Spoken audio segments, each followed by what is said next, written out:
राधे राधे। जय गुरुदेव। सभी संत महापुरुषों के चरणों में कोटि कोटि नमन। हमारे जीवन में दो पात्र होते हैं जो अहम रोल निभाते हैं।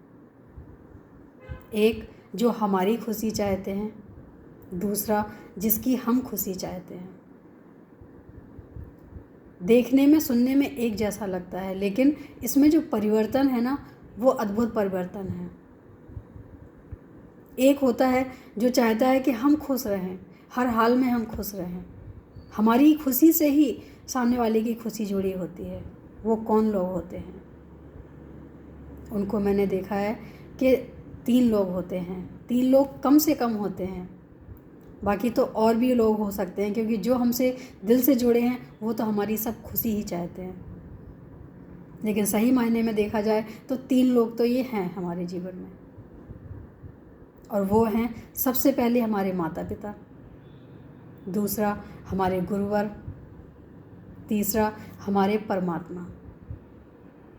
क्योंकि परमात्मा भी माता पिता हैं, गुरुवर भी माता पिता हैं, और जो जन्मदाता हैं माता पिता वो तो हैं ही। ये तीनों ही किसी भी स्थिति में हमें दुखी नहीं देख सकते हैं। वो अगर पता चल जाए कि हम दुखी हैं, कोई कारण हमारा है जो हम उसको छुपा रहे हैं, अपने दुख को छुपा रहे हैं, तो वो पूछ के उसका कहीं ना कहीं से हल ज़रूर निकाल लेते हैं। इतना ही नहीं, वो हमें हर वो खुशी देने की कोशिश करते हैं जो हमारे जीवन में हो सकता है कि हमारी किस्मत में भी ना हो। लेकिन हमें इन चीज़ों को समझना ज़रूरी है। हम जीवन में गलतियाँ कहाँ करते हैं? हम जीवन में गलतियाँ वहाँ कर जाते हैं जहाँ हम ये देखते हैं कि हमारी खुशी सामने वाले से है, हमसे कौन खुश है ये हम भूल जाते हैं, और वही सामने वाला हमारा आदर नहीं करता है। दुनिया गोल है, जिसको हम चाहते हैं वो किसी और को, जो किसी और को चाहता है वो किसी और को। ये एक चेन बनी हुई है। एक राजा की कहानी के माध्यम से समझेंगे। एक राजा थे जो जंगल में होके निकल रहे थे। उनको एक साधु मिले, तो जब उन्होंने देखा कि सन्यासी जी की कुटिया है, तो हम जाके यहाँ पे मत्था टेक के आते हैं, प्रणाम करके आते हैं। जब वो गए, उन्होंने प्रणाम किया, तो फल स्वरूप उन्होंने एक फल दिया, प्रसाद स्वरूप फल दिया, और बोले, राजा ये खा लेना। तो उन्होंने कहा कि इससे होगा क्या? तो उन्होंने कहा कि इससे तुम जवान रहोगे और ज़्यादा दिनों तक जीवित रहोगे। राजा ने वो फल लिया और प्रणाम करके आगे बढ़ा। आगे जाके उसे लगा कि हमसे ज़्यादा सुंदर दिखने का हक हमारी रानी को है, और ज़्यादा दिनों तक जिए, क्योंकि हम इससे प्रेम करते हैं। ये कहानी भी उन्हीं के लिए है जो एक दूसरे के चेन के हिसाब से चल रहे हैं, और पता चल रहा है कि कोई किसी से प्रेम करता ही नहीं है। सच्चाई जीवन की यही है, कोई किसी से प्रेम नहीं करता है सिवाय परमात्मा के। तो उन्होंने जाके अपनी रानी को फल दे दिया। रानी को सारा वृतांत बताया, उस फल का असर बताया। रानी ने उस फल को खाया नहीं, उसको छुपा के रख दिया। एक दरबारी था जिससे रानी प्रेम करती थी। जब वो दरबारी रानी के पास आया, तो वो फल उठा के रानी ने उस दरबारी को दे दिया। बोली, ये फल खा लो, तुम जवान रहोगे, तुम ज़्यादा दिनों तक जियोगे, क्योंकि मैं तुमसे प्रेम करती हूँ और मैं चाहती हूँ कि तुम ज़्यादा दिनों तक जियो। उसके बाद उस दरबारी ने ले लिया, लेकिन खाया उसने भी नहीं। फिर वो एक जाता था वैश्यालय में, वैश्या के पास। वो फल ले जाके उस वैश्या को दे दिया। वैश्या ने वो फल लिया और उसकी महिमा पूछी। उसने सारा वृतांत सुनाया। उसको लगा कि इस फल का अधिकारी तो वो राजा है जिससे मैं प्रेम करती हूँ। और एक राजा भी है तो ज़्यादा दिनों तक जीवित रहने का और सामर्थ्यवान बना रहने का उसका ज़्यादा अधिकार है।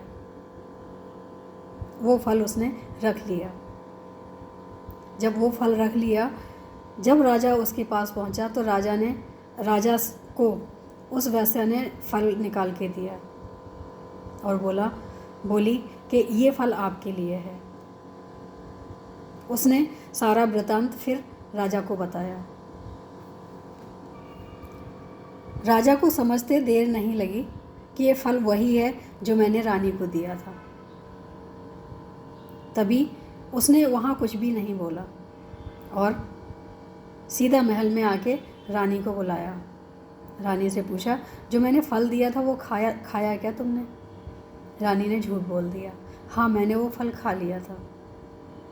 तभी राजा ने हाथ में रख के बोला, ये वही फल है जो मैंने तुम्हें दिया था। ये मेरे पास कैसे आया अगर तुमने खा लिया था?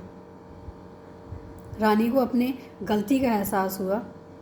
उसने सारी बात सुनाई कि ये फल मैंने दरबारी को दिया। दरबारी को बुलाया। दरबारी ने बोला कि मैंने ये फल जाके एक वेश्या को दिया।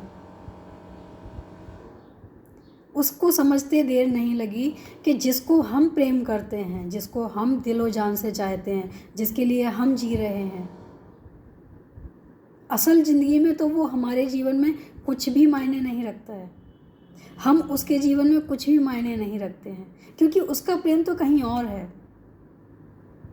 जब किसी का प्रेम कहीं और होता है तो आप कैसे लगते हो, कैसे दिखते हो, ये मायने नहीं रखता।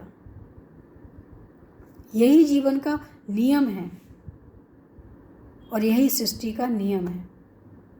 अगर हमने इस नियम को समझ लिया, जान लिया, तो हम किसी इंसान की बजाय भगवान की तरफ आगे बढ़ेंगे, क्योंकि इससे भगवान ही ऐसे हैं जो हमारे प्रेम को, हमारी भावनाओं को समझते हैं।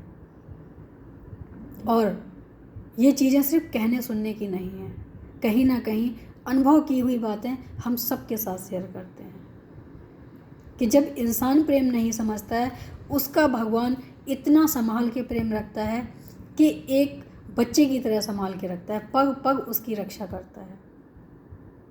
उसके साथ क्या होने वाला है उसका भी संदेशा देता है।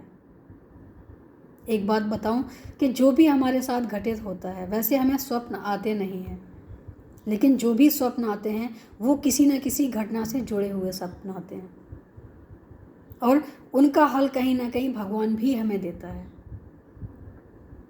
मेरे बारे में जो भी जैसा सोचता है, जैसा करता है, वो हमें स्वप्न के द्वारा समझ आ जाता है।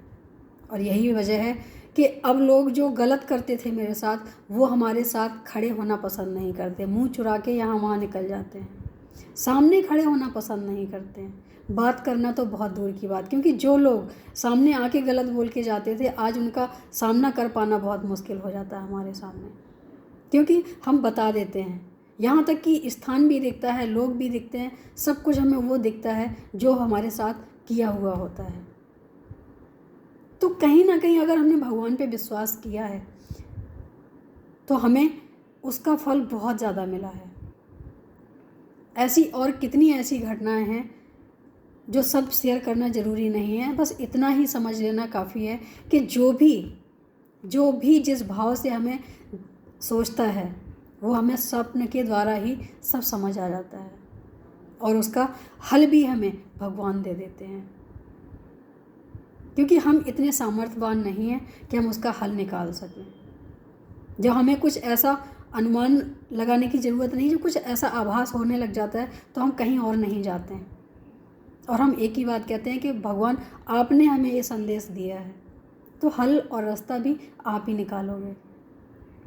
हम अनजान हैं हर चीज़ से, हमें नहीं पता, लेकिन आप सामर्थ्यवान हो और मुझे मिलता भी है, क्योंकि हम पूरा आश्रित हैं भगवान के प्रति।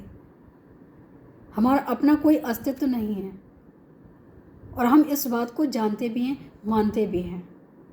हर समय इस चीज़ की हम अपने में मंथन करते हैं कि हम सामर्थ्यवान नहीं हैं, पर हमारे प्रभु बहुत सामर्थ्यवान हैं। हर चीज़ का जवाब देना उन्हें अच्छे से आता है, कब किसके चाल का कैसा जवाब देना है उन्हें अच्छे से आता है। उन्होंने हर जगह अपना एक अस्तित्व दिखाया है कि छल करना भी पड़ा तो छल भी किया है भगवान ने अपने भक्तों के लिए। तो मुझे लगता है कि भगवान से ज़्यादा बढ़ के हम कुछ नहीं कर सकते, हम कुछ नहीं सोच सकते हैं। अगर आभास भी होता है, अगर हमें कोई गलत हमारे साथ भी होता है, तो वो हर चीज़ को समर्पण दे दो, भगवान के प्रति दे दो, भगवान के चरणों में दे दो, हर समस्या का समाधान मिलेगा। कहीं ना कहीं हमारा अनुभव रहा है, इसलिए हम आप सबके साथ कहते हैं कि अगर विश्वास करना है तो पूर्णता करो। फिर ये होना नहीं चाहिए कि ऐसा होगा या नहीं होगा, 100% होगा, ये विश्वास मन में होना चाहिए। जिस दिन ऐसा आ गया मन में, आपका विश्वास अडिग हो गया, कार्य भी सफल होंगे।